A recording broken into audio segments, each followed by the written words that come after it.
السلام عليكم. لا تنسوا الاعجاب بالفيديو والاشتراك في القناة.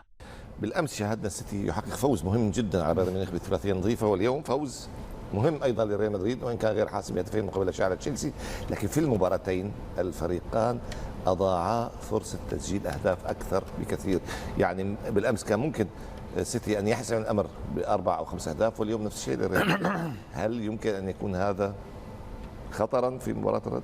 انت قلت الريال سيفوز هناك، ولكن في دوري الابطال تعلمنا ان من لا يستغل الفرص يعاقب. صحيح، لكن لما تشاهد تشيلسي يلعب سواء في الدوري او في دوري الابطال، خصوصا المباريات هذه، تحس ان تشيلسي حتى على ارضه مش قوي. الريال يعرف يفوز. الريال لما هل سيساعده ان يهاجم تشيلسي في الاياب؟ يهاجم عنده لما تشيلسي يهاجم هل سيساعده في المساحات والمرتدات؟ طبيعي عنده افضل مهاجمين، عنده اسرع مهاجمين. نعم. ثلاثه رودريجو وفينيسيوس وبنزيما. لهذا اعتقد ان حسب رايي انا مانشستر سيتي اظهر امكانيات كبيره ضد بايرن، لان البارح بايرن مفكك الصفوف. اول مره نشاهد البايرن تقريبا الخطوط نتاعو مش متقاربه جدا، لقاو صعوبات كبيره بايرن مع مانشستر سيتي اللي خصوصا في الشوط الثاني كان عنده امكانيه يسجل اكثر اهداف واخطاء دفاعيه بالجمله. اليوم الريال مدريد خارج القواعد نتاعو يكون افضل. ريال مدريد خطير جدا خارج القواعد نتاعو، خصوصا لما تلعب تشيلسي لازم يسجل هدفين او ثلاثه اهداف، لازم يتقدم، لازم يخلي مساحات. لان فينيسيوس اليوم بصراحه نقولوها انه اللاعب هذايا كل مدرب لازم اليوم يلقى له حل، خصوصا المنافسين. اليوم فوفانا ومعها اللاعب جيمس ولقاو صعوبات كبيره حتى في الدوري الاسباني، ولهذا اللاعب هذايا يعطي حلول عديده للريال مدريد واستفاد منه الريال مدريد، يا اما زملائه هم يستفاد منه بالسرعه نتاعو وامكانياته البدنيه. ولهذا خصوصا ان كوليبالي ماهوش باش يلعب، اصيب كوليبالي شيرويل ماهوش باش يلعب. لاعبين تحسهم ماهوش في احسن حالاتهم البدنيه والذهنيه. لعبوا 10 دقائق 10 دقائق كونتي شاهدناه لعب 10 دقائق 15 دقيقه ومن بعد اختفى. اليوم فرنانديز كان دون المستوى. لهذا اعتقد ان تشيلسي ضد الريال باش يلقى صعوبات كبيره حتى على ارضه امام جمهوره. هل تغيير المدرب كان قرارا خاطئا في فريق تشيلسي؟ هل هذا التوقيت مناسب للاتيان بلامبارد؟ تشيلسي كان لابد انه يغير لان جراهام بوتر كان فشل او ان الخطا كان بتغيير توخيل في بدايه الموسم. ده خطا مترتب على خطا بالظبط. يعني توخيل في البدايه رحيله كان اكبر خطا للفريق في وجهه نظري من الاداره الجديده الامريكيه. الفريق بيتعاقد مع لاعبين جدد ومدرب عنده خبره ودرب فرق كبيره ودرب ناس كتير. انا عايز ارجع للنقطه بتاعت فينيسيوس. السؤال اللي حضرتك سالته لرفيق على ازاي حركت عندك جينات المدافع. المدافع ازاي توقف فينيسيوس. المباريات اللي في الدوري الاسباني وفي دوري الابطال الابرز لان المدافع اللي وقف فينيسيوس هو اراوخو. ليه يا ابو خالد؟ عشان النقطه اللي حضرتك ذكرتها، مسانده اللاعب الوسط الملعب والمدافع اللي بيلعب جنبه. النهارده تشيلسي بيلعب بثلاث مدافعين وما قدروش يوقفوا فينيسيوس. النقطه اللي حصل فيها تطور كبير جدا جدا يا ايمن الناحيه البدنيه عند فينيسيوس. صعب جدا ان انت تلعب كجناح وعندك سرعه وعندك قوه بدنيه تاخد الكوره وتروح لمدافع واثنين وثلاثه وتعدي منهم. اكتر من مره شفنا فينيسيوس بيعمل، فده تطور بدني كبير جدا بيساعده انه يكمل المباراه 90 دقيقه بنفس القدره البدنيه العاليه. تشيلسي النهارده هذه افضل مباراه ليفربول.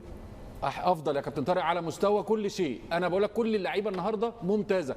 طلع لي لعيب في المباراه من اول كورتوا لغايه بنزيما اقل مباراته النهارده. كل ممتاز النهارده يا كابتن في السيطره على نص الملعب هو وكروز، انتشار، تمركز بشكل مثالي، تمريرات. انت بتلاعب تشيلسي يا كابتن طارق، مش لاعب فرقه ضعيفه. التفوق ريال مدريد هو اللي اخفى لعيبه تشيلسي. موقع ليفربول ولا تشيلسي؟ بالعناصر اللي يمتلكها تشيلسي. انا شفت تشيلسي افضل اقوى ولا والله يا كابتن. العناصر اللي يمتلكها تشيلسي افضل، ولكن تشيلسي بعيد عن تركيزه. احنا دايما راجعين. احنا في بين ديمقراطيه، مين افضل هذه المباراه ولا ليفربول؟ انا ليفربول. انت بتفرض كده رايك يا كابتن طارق على الناس. هو يدعو الى تصويت. ايوه تصويت ده مش ديمقراطي. تصويت، ده توجيه. ده توجيه. تصويت موجه. امسك لاعب في تشيلسي يا كابتن طارق، امسك لا لاعب في هي في النهايه هي وجهات نظر، اراء. طبعا طبعا. لان كره القدم بالعكس اصلا كره القدم علم غير صحيح يا كابتن. يعني انت رايك محترم ورايك محترم. لا انا قد انا شفت النهارده كروس يا ابو خالد بشكل مختلف تماما عن كروس اللي ما كانش بيعرف يدافع بأدوار وطول ما معينة، يلعبش بأدوار كارتكاز. معينة. لاعب مميز. شوف بأدوار معينة، بأدوار تمريرتين معينة. الهدفين صح، بدايه الهدف الاول. لكن ممكن في ادوار اخرى ايضا مطلوبه منه ما ظهرت. معاك انا معاك حتى مودريتش. معاك انما الاثنين لعيبه كروس ومودريتش تحس بيهم والكوره مع مدريد، وتحس بيهم والكوره بس مش هو مع انت مدريد. انتبه كابتن طارق قال كلمه مهمه. قال لك انت مشكلتك مع ريال مدريد انك ما تعرف حدوده، ما تعرف الليمت، هذا وين سقف الفريق، ما تعرف، ما تقدر تحزر وما تتوقع سقفه فين. اضرب لك مثل بمباراه لانه هذا الفريق كل ما كان خصمه قوي يطلع قوه اكثر، كانه عنده دائما قوه احتياطيه. هبين لك القوه دي فين. انا هبين لك القوه دي فين. امبارح بايرن ميونخ اتغلب، دخل فيه هدفين، انتهى بره المباراه. الموسم اللي فات ريال مدريد دخل فيه هدفين من لا من تشيلسي 3-0 ورجع تاني رجع. فده يبين قوه الفرقه دي. مع جمال جبلي والمدرب القدير كارلو أنشيلوتي. معي كارلو أنشيلوتي مدرب فريق ريال مدريد. تشاو كارلو. تشاو. مرحبا كارلو وتهانينا. مباراة سيطرتم عليها، سجلتم هدفين وبشباك نظيفة. نعم خضنا مباراة جيدة، ربما في أول 10 دقائق لم نلعب جيدا، لم نتموضع بصورة جيدة وعنينا في الهجمات المرتدة، ولكن بعد ذلك هيمنا على المباراة وصنعنا الفرص وكنا كنا جيدين جدا في الضغط. لم نمنح تشيلسي أي فرصة.